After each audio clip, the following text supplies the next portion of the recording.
publier ces choses parmi les nations, préparer la guerre, réveiller les héros, qu'ils s'approchent, qu'ils montent, tous les hommes de guerre. Shalom. Je vous salue une fois de plus dans le précieux nom de notre Seigneur et Sauveur Jésus-Christ. Moi, c'est le sacrificateur de l'Éternel, l'apôtre Bongé Joachim Kessé, de l'autel du Dieu vivant. Je viens encore vous inviter, ou plutôt vous lancer cet appel à la prière. Pour ceux qui nous suivent depuis l'année dernière, nous avions annoncé que nous sommes à l'aurore. Le jour est donc proche.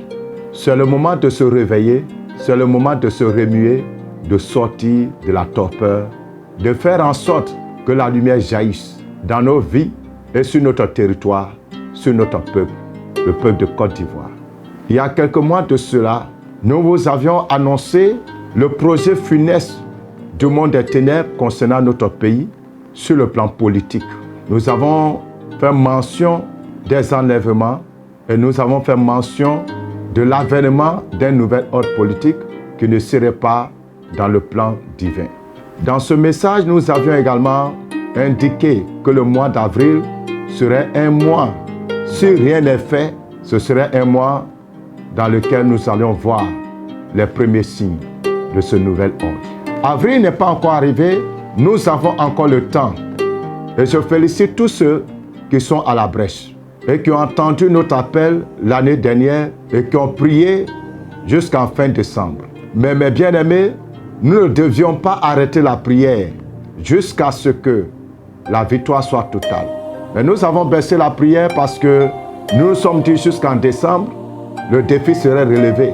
Et nous avons baissé les bras après décembre et vous voyez qu'il y a eu une résurgence des enlèvements, des crimes rituels.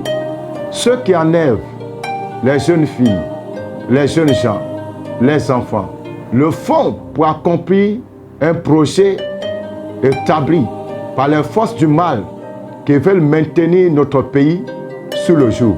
Notre combat n'étant pas charnel, notre combat n'étant pas contre les hommes, contre les humains, notre combat étant contre les puissances, les dominations, les trônes et les esprits méchants, je vous invite, chers frères, à continuer la bataille. Durant tout ce mois de mars, il sera question pour nous de prier sur le sol ivoirien. Où que vous soyez, sur tout le territoire national.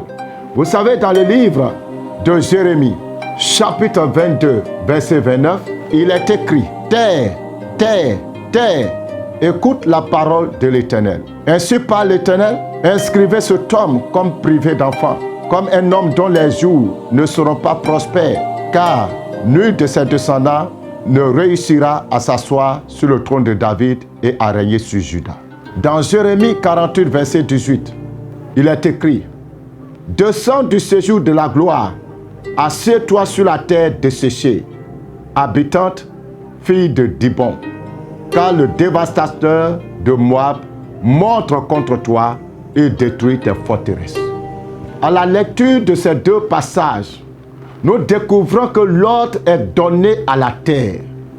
Nous découvrons que l'ordre est donné à la terre. Chers chrétiens, ce que vous devez savoir, c'est que la terre est un instrument de combat. Les hommes des ténèbres font beaucoup de sacrifices. Ils versent beaucoup de sang, c'est pour polluer la terre. C'est pour faire en sorte que la terre devienne un instrument entre leurs mains. Quand on parle de la terre, voyez derrière la terre les entités spirituelles qui habitent la terre, qui animent la terre. Quand le sang leur est offert, ça les fortifie. Et ainsi, la terre peut être armée négativement contre un peuple. On peut renverser la terre contre un peuple. On peut faire en sorte, à travers certaines actions, que la terre d'un peuple refuse son propre peuple, refuse de donner sa bénédiction à son propre peuple, parce qu'on peut vendre une terre. On peut mettre une terre dans la servitude. On peut mettre une terre dans l'esclavage. On peut dresser une terre contre quelqu'un, contre un peuple. Et c'est ce qui a été le cas de notre nation.